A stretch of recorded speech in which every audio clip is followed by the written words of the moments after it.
নমস্কার, তন্হিস লাইফস্টাইলে সবাইকে স্বাগত। আশা করি আপনারা সকলে ভালো আছেন ও সুস্থ আছেন, আমরাও ভালো আছি। বেশ কয়েক মাস পরে গত রবিবার আমরা সকলে মিলে গেছিলাম মেট্রো ক্যাশনকারিতে।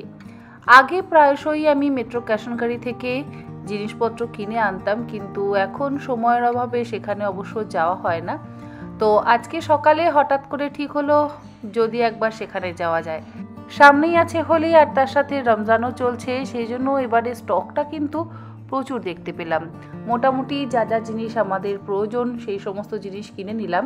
শুধু আমি একা নয়, আমি অন্বেষা, প্রিয়াঙ্কা, আমরা আমাদের সংসারের টুকিটাকি জিনিস কিনে এখন বিলিং লাইনে ওয়েট করছি।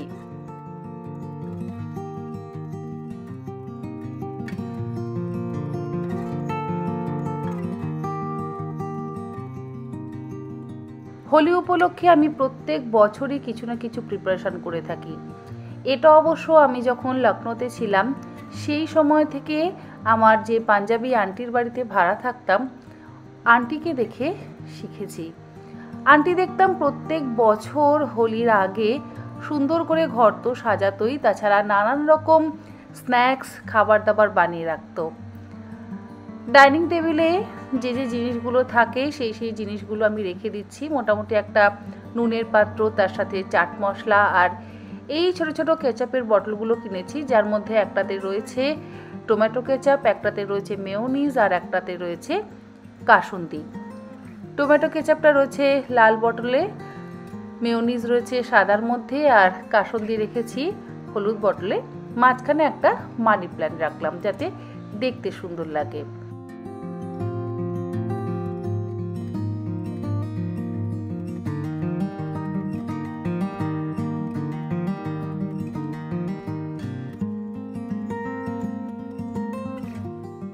আর ক্যাশনকারি থেকে যে যে জিনিসগুলো কিনেছি সেগুলো একবার দেখিয়ে দিই, কারণ গতকাল কী কী কিনেছি সেগুলো তো অবশ্য বলা হয়নি। তাই ভাবলাম কিভাবে আমি অতিথিদের জন্য আয়োজন করে থাকি সেটাও যদি আপনাদের সঙ্গে শেয়ার করি, আমার মনে হয় আপনাদেরও অনেকটা হেল্প হবে। বাচ্চাদের জন্য একটা বড় ক্রেটের মিক্সড ফ্রুট জুস নিয়েছি আর এরকম ছোট সাইজের থামস আপের ক্যান নিয়েছি। যে পরিমাণে নিয়েছি তাতে কিন্তু আবার মোটামুটি 3-4 মাস তো আরামসে চলে যাবে, বাড়িতে সে যতই গেস্ট আসুক না কেন, কারণ আমরা নিজেরা বাড়িতে কোনো রকম জুস বা কোল্ড ড্রিঙ্ক কেউই খাই না।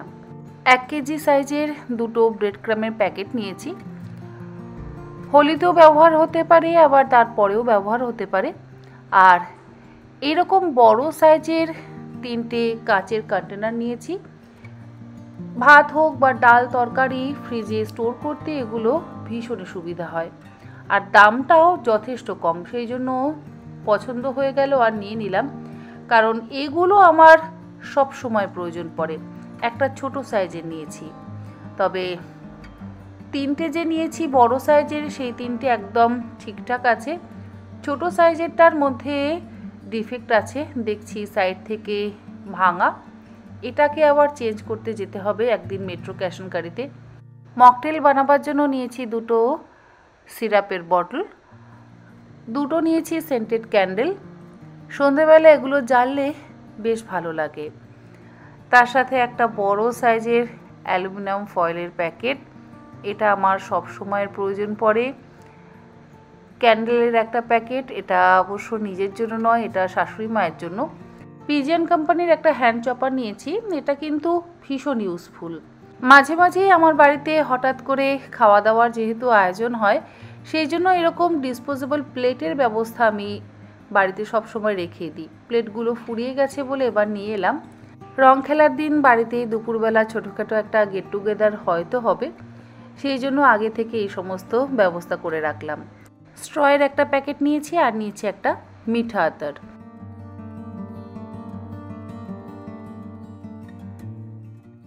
এবার এগুলোকে আবার জায়গা মতো গুছিয়ে তুলে রাখবো। আর কাঁচের যে সমস্ত কন্টেনারগুলো কিনে এনেছি সেগুলো অবশ্য একবারে ধুয়ে তারপরে জায়গা মতো তুলে রাখবো।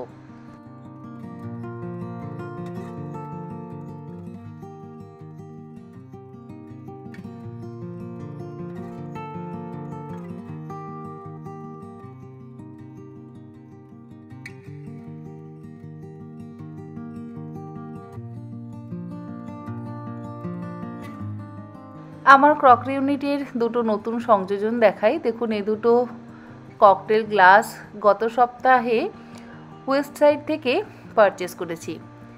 দেখেই এত পছন্দ হয়ে গেল, ভাবলাম দুটো দুটো করে নিয়ে নেওয়া যাক। আর দেখতে সত্যিই ভীষণ সুন্দর।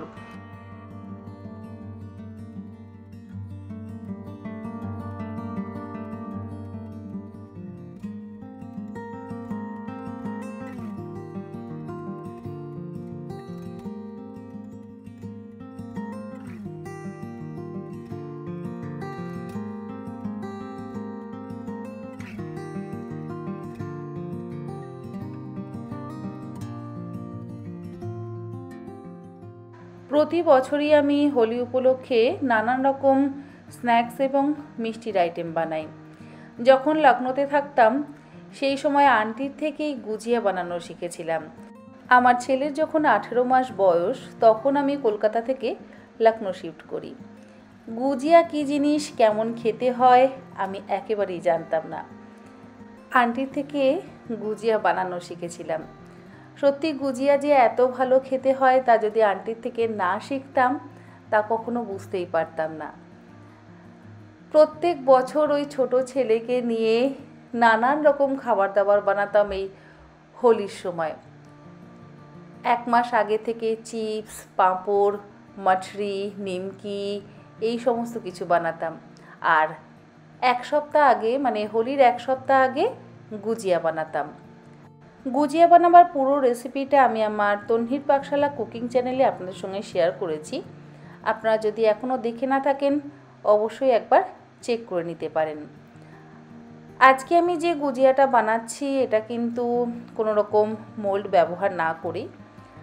আর স্টাফিংয়ের জন্য কী কী ব্যবহার করেছি সেটা দেখতে গেলে অবশ্যই কুকিং চ্যানেলটাকে ফলো করতে হবে।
এইভাবে গুজিয়া বানিয়ে কিন্তু আপনারা কম করে 1 সপ্তাহ থেকে 10 দিন বাড়িতে স্টোর করে রাখতে পারেন। তবে খেতে এত অসম্ভব ভালো হয়, 1 সপ্তাহ 10 দিন কেন, 1 ঘন্টাও যায় না। যদি অবশ্য বাড়িতে কোনো গেস্ট আসেন, তাহলে দেখবেন মোটামুটি 2টো বা 3টে কম করে সকলে খেয়ে তো ফেলবেই। একটা খেলে কারোরই মন ভরবে না।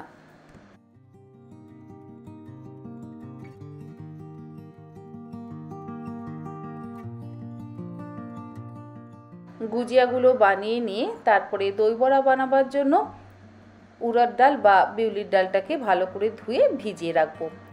6 থেকে 7 ঘন্টা যদি ভিজিয়ে রাখা যায় তাহলে দই বড়ার বড়াগুলো ভীষণ সফট হয়।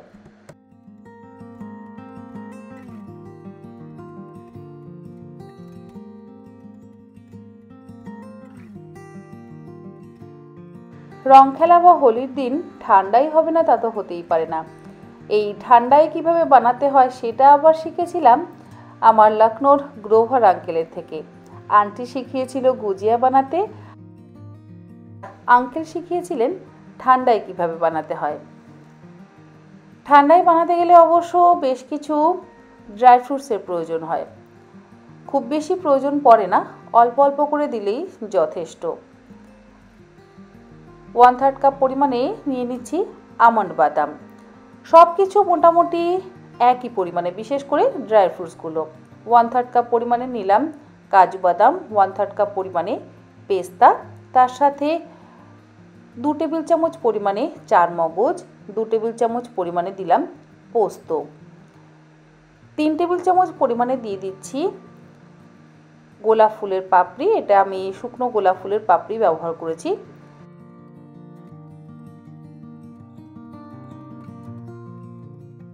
এর সাথে দিচ্ছি 1 টেবিল চামচ পরিমাণে মৌরি, 2 থেকে 3 পিঞ্চ কেশর বা জাফরান। ঠান্ডার এই প্রিমিক্সে কিন্তু জাফরান অবশ্যই ব্যবহার করতে হবে। আর দিচ্ছি 10টা ছোট এলাচ, অল্প একটু দারচিনির টুকরো। দারচিনির টুকরো অবশ্য ছোট ছোট 3 টুকরো দিলেই হবে। অল্প একটু দেব জায়ফল। জায়ফল কিন্তু কখনোই বেশি ব্যবহার করবেন না। আর 7 থেকে 8টা গোটা গোলমরিচ দেব। এরপরে এই সমস্ত কিছু একসাথে গ্যাসের ফ্লেমটাকে লো টু মিডিয়ামে করে দিয়ে মিনিট 3-4 সময় ধরে হালকা করে ভেজে নেব। এই ড্রাই ফ্রুটসগুলো তো সব কিছু নরম থাকে, এগুলোকে একটু গরম করে নিয়ে তারপরে ঠান্ডা করে আমরা গুঁড়ো করে নিলেই আমাদের ঠান্ডায় প্রিমিক্স কিন্তু একদম তৈরি। দোকান থেকে না কিনে ঘরে আপনারা এই ধরনের প্রিমিক্স বানিয়ে একসাথে মোটামুটি 50 গ্লাস ঠান্ডায় নিজেরা বাড়িতে বানিয়ে নিতে পারবেন। দোকান থেকে কিনতে যান, এগুলো কিন্তু যথেষ্ট কস্টলি পড়বে।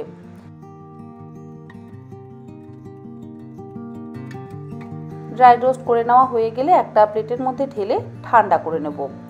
ঠান্ডা না করে কিন্তু কখনোই আপনারা গুঁড়ো করবেন না।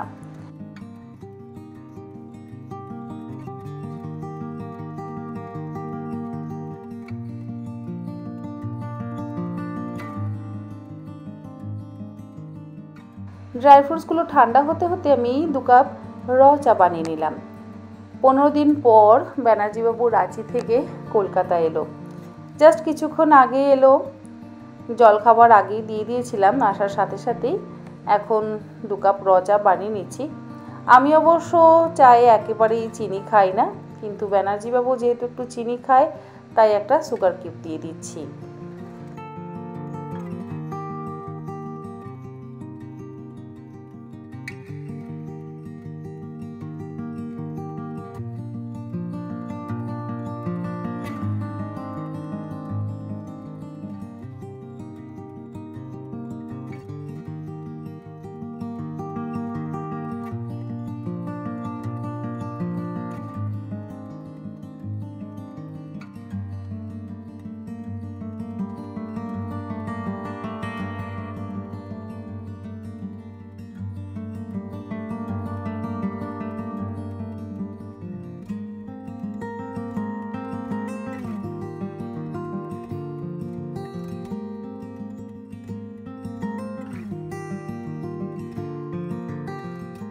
অনেক দিন পর দুজনে একসাথে বসে একটু চা খাচ্ছি।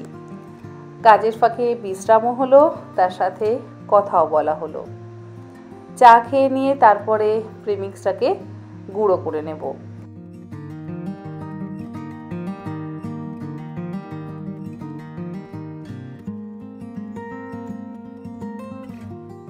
চা খেতে খেতে মোটামুটি ড্রাই ফ্রুটসগুলো ঠান্ডা হয়ে গেছে। এবারে এগুলোকে গ্রাইন্ডিং জারের মধ্যে নিয়ে গুঁড়ো করে নিচ্ছি। একদম যে মিহি করে গুঁড়ো করতে হবে তা কিন্তু নয়, যদি একটু দানা দানা থাকে তাতে কোনো সমস্যা নেই।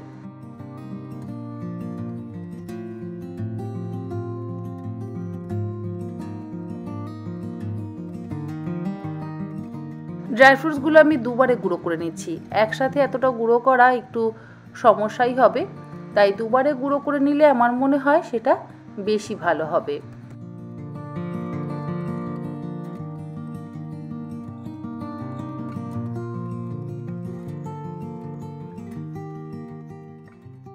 পাউডারটা তৈরি করে নেওয়ার পর একটা আলাদা বাটির মধ্যে ঢেলে রাখলাম।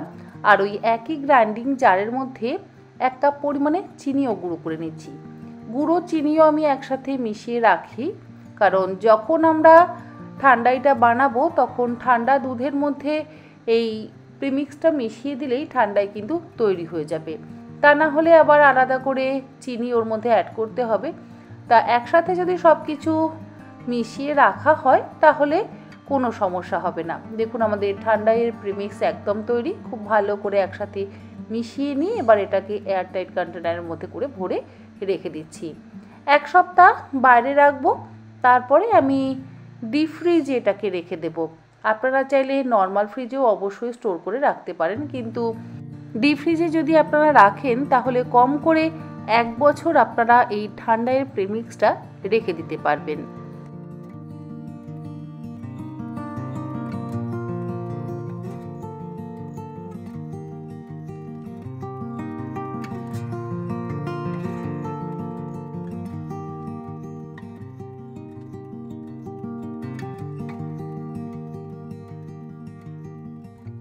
ঠান্ডাইয়ের প্রিমিক্সটা বানিয়ে নেওয়ার পর পাপড়ি চাটের জন্য পাপড়িগুলোকে বানিয়ে রেখে দেব। একটা বড় ছড়ানো পাত্রের মধ্যে নিয়ে নিলাম 2.5 কাপ পরিমাণে ময়দা। তার সাথে দিয়ে দিচ্ছি অল্প একটু লবণ, 1 চা চামচ পরিমাণে জোয়ান। জোয়ানটা হাতে ঘষে ব্যবহার করব। আর ময়ান দেব আমি ঘি দিয়ে। আপনারা ঘিয়ের বদলে সাদা তেলেরও ব্যবহার করতে পারেন, আবার চাইলে ডালডারও অবশ্যই ব্যবহার করতে পারেন। তবে ঘি দিয়ে যদি ময়ান দেওয়া হয় তাহলে অনেক দিন স্টোর করে রেখে দেওয়া যায়।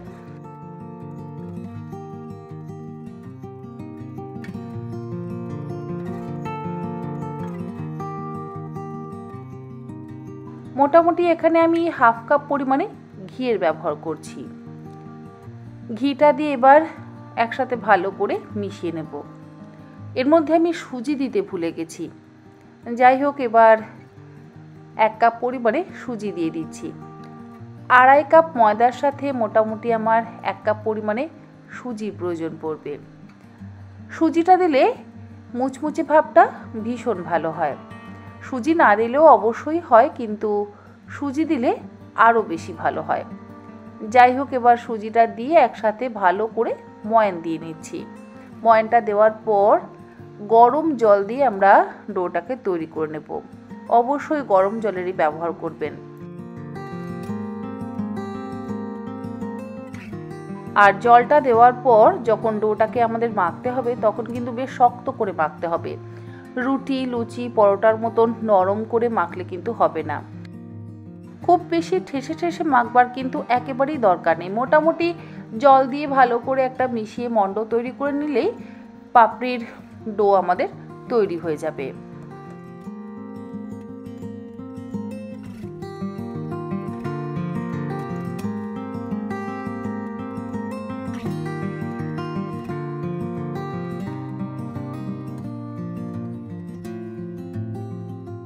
দেখুন পাপড়ির ডোটা আমাদের তৈরি হয়ে গেছে। আর একদমই মসৃণ করে আমি কিন্তু ডোটাকে তৈরি করে নিই।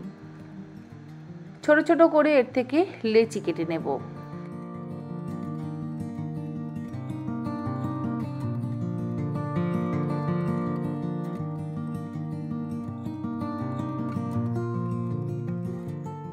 লেচিগুলো কেটে নিয়ে এবারে পাপড়িগুলোকে বেলে নেব। লুচির মতন করে কিন্তু বেলবার একেবারেই প্রয়োজন নেই। আর কোনো রকম গুঁড়ো ময়দা বা গুঁড়ো আটার ব্যবহার একদমই করিনি।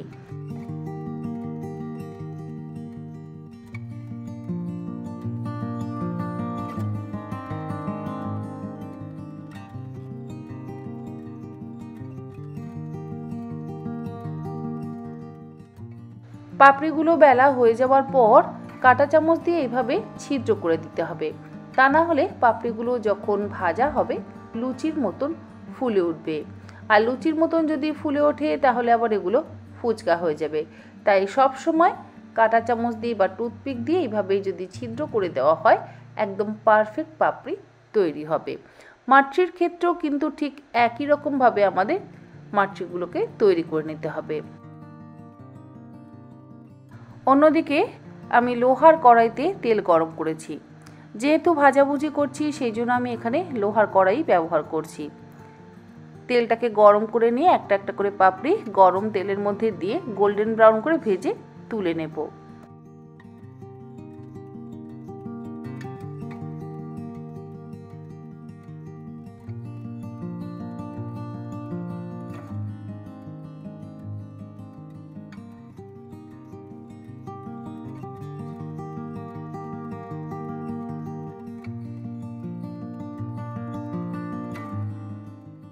প্রথম ব্যাচের পাপড়িগুলো আমাদের ভাজা হয়ে গেছে, তুলে একটা কিচেন টিস্যুর উপরে রাখছি যাতে এক্সট্রা অয়েলটা অ্যাবসর্ব করে নেয়।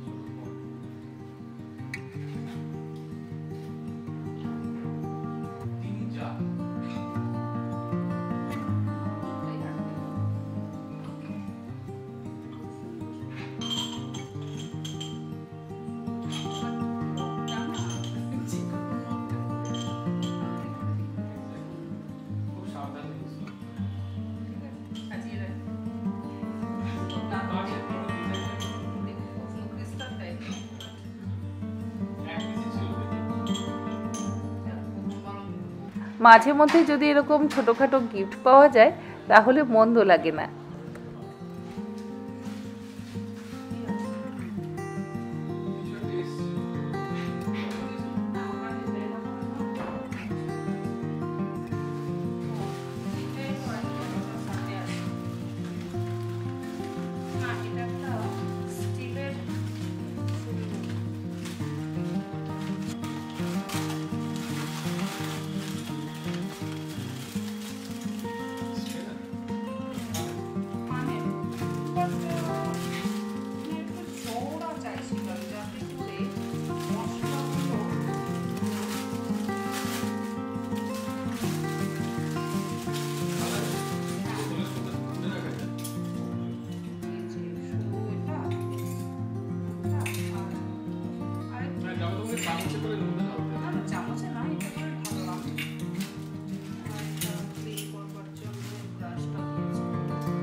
অ্যামাজন থেকে দুটো জিনিসের অর্ডার করেছিলাম, আজকে অবশ্য একটা এলো। এগুলো হচ্ছে স্পাইস আর তেল ঢালার জন্য ফানেল। যখন ব্যবহার করব তখন অবশ্যই আপনার সাথে এগুলো শেয়ার করব। যাই হোক, আজকের ভিডিওটা তাহলে এখানেই শেষ করছি। আশা করি আমার অন্যান্য ভিডিওগুলোর মতন এই ভিডিওটাও আপনাদের ভালো লাগলো। আজ তাহলে এই পর্যন্ত, আবার হাজির হয়ে যাব অন্যদিন অন্য কোনো ভিডিও নিয়ে। ভালো থাকবেন, সুস্থ থাকবেন, ধন্যবাদ।